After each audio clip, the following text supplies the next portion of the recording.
एक समय की बात है, एक छोटे से गांव में एक किसान रहता था। उसका नाम रामचंद्र था। रामचंद्र एक बहुत ही मेहनती और परिश्रमी किसान था। वह गांव के खेतों में दिन रात मेहनत करता और अपने परिवार को आवश्यकताओं के लिए पूरी तरह से संतुष्ट करता था। एक दिन गांव में अकाल पड़ गया। बारिश नहीं हो रही थी और जमीन सूख गई थी। सभी किसानों को अपनी फसल के लिए चिंता होने लगी, लेकिन रामचंद्र डरने वाले नहीं थे।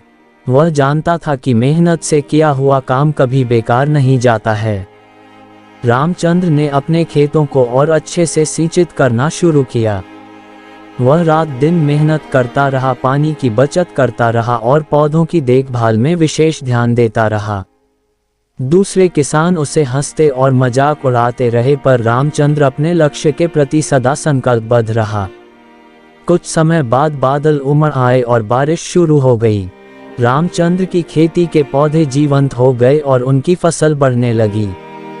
वह खुशी से झूम उठा, क्योंकि उसका मेहनत और धैर्य उसे उनके सपनों की प्राप्ति तक पहुंचा रहे थे। फसल काटने के बाद रामचंद्र ने अपनी परिवार के साथ आराम से खुशहाल जीने का आनंद लिया।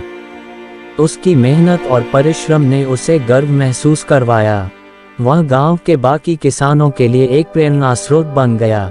आखिरकार गांव की जनता ने उनकी मेहनत और समर्पण को मान्यता दी और उन्हें सम्मानित किया।